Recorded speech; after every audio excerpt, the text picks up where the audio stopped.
advantage. Friendly UAV above. Securing Charlie.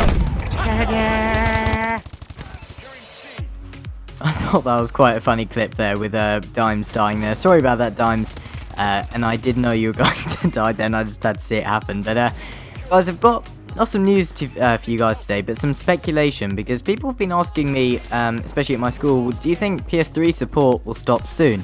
Now, I actually saw an article the other day saying that Sony are going to release a statement later on this year saying that they're going to stop PSN support for the PlayStation 3 later on this year. Now, this has not been confirmed by anyone yet, but it is increasingly likely as the PS4 came out over a year ago now, or about a year ago. I had to again. I'm sorry, I just had to.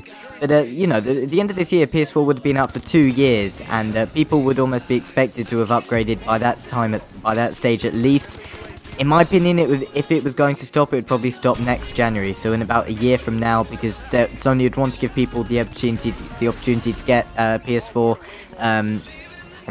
this year, for this Christmas coming up. So if PSN were to stop being supported on the PS3, obviously that means you would have to move to the PS4 or the Xbox One, whatever you wanted to. But would that then mean that Xbox would stop supporting the Xbox 360? Because obviously a lot more people have the 360 than they do the Xbox One. So, you know, you have to ask yourself, it's all speculation at the moment. But, you know, I'm probably going to say that it would stop being supported. Both of them would be stopped being supported definitely by the end of this year. Maybe even sooner. Now, I know that's going to make a lot of people upset or angry or annoyed at Sony.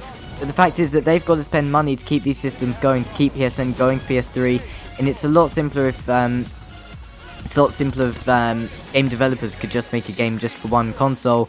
It would reduce the amount of bugs, it would reduce the amount of time to make, maybe you would end up with a better product game, maybe Advanced Warfare could have been slightly better, even if it was just made for PS4. I am aware it's actually a different developer being made on last gen. I call last gen systems PS3 and the Xbox One, and current gen is actually the PS4 and current gen is PS4 and the Xbox One.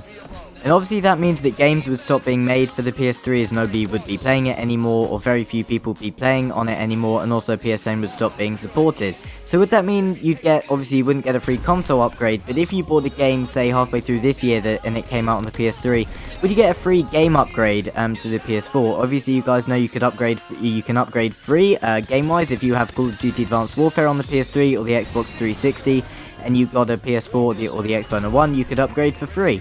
But games like GTA 5, for example, I had GTA 5 on PS3, and you can't just get a free GTA 5 PS4 version because it's not actually the exact same game.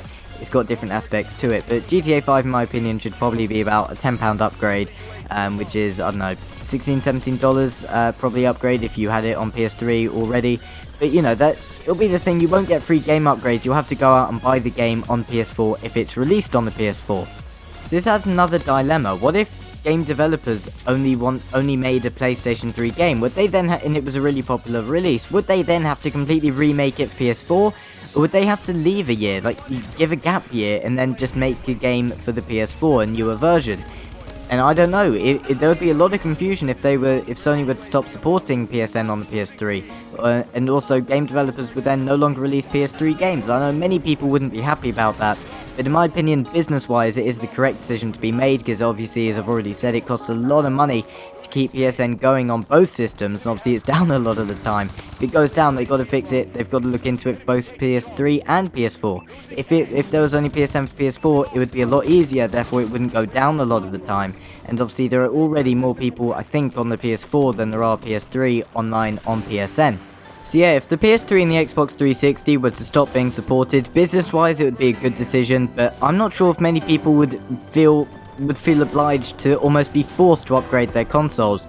Obviously none of this has been confirmed yet, and both Sony and Microsoft would obviously have to come out with a statement saying that this was going to be the case, saying if they were going to stop supporting their consoles. But guys, it's pretty obvious that it's obviously eventually going to stop being supported, but could it be as early as at the end of this year? But in my opinion, it would probably be after Christmas this year, because obviously people will be getting the newer or next-gen consoles, if we want to call them, but the PS4 and the Xbox One. People would be getting those consoles throughout this year if they haven't already got them for this Christmas, or definitely for next Christmas. But once again, guys, we have not had any confirmation from either Sony or Microsoft about this. but we will definitely have to have some sort of confirmation. So what that will mean basically is that you won't be able to play PS3, PSN anymore, even if you keep the console and you've still got a game that's compatible with it. That would just stop completely. You wouldn't be able to say go back and play, I don't know, FIFA 13 or Black Ops 2 or Black Ops 1 online. So does that mean that for the current gen systems, the PS4 and the Xbox One, would they bring back some of these games, these older games that many people would love, like Modern Warfare 2, older Call of Duties, older Grand Theft Autos, older FIFAs, games like that many people love? That would be really interesting to see how they'll bring them back, if they would change the games, what they would add to them, and how would they transfer the graphics in the game from last gen system to this current gen system, obviously with the improved graphic capabilities and so on. Guys, it'd be really interesting to hear what you think about this down below, whether or not you'd feel obliged to upgrade with being forced to, or whether or not you think it's a good business decision for Sony and Microsoft. Could they potentially lose customers, and would these customers feel obliged to go to PC gaming? That would be another thing. I know some of you play on the PC, but I'll always be a console person. I'll always play on a console, and that console for me will always be the PlayStation 4, 5 or 6, whatever it will be, whatever the next one will be called, I will always be on PlayStation. But I hope you guys have enjoyed the gameplay commentary for today. Please let me know down below with all of your thoughts, whether or not you like this idea business wise. I know not many people on the PS3 currently won't like this idea, or whether or not it will urge your parents, even if you're struggling to get your parents to buy you the PS4, the Xbox One, whether or not you think this is a good thing because your parents will almost feel forced as well to buy you these consoles. Will there be a price drop on the PS4 and the PS4 and the Xbox One later on this year? In my opinion, there might be. I know the Xbox One has been reduced from like $429. I think it's now cheaper than the PS4, but will the PS4 go down to £300? That'll be the big question. So I hope you guys enjoyed the gameplay commentary. Let me know down below what you think. As always, once again, neither Sony or Microsoft have had any confirmation of this, but it will happen. Whether or not it'll be later on this year or early on next year, we don't know yet, but it will eventually happen. Everyone knows that. So if you guys enjoyed the gameplay commentary, let me know down below what you think, as always, and I'll see you guys over on the next one.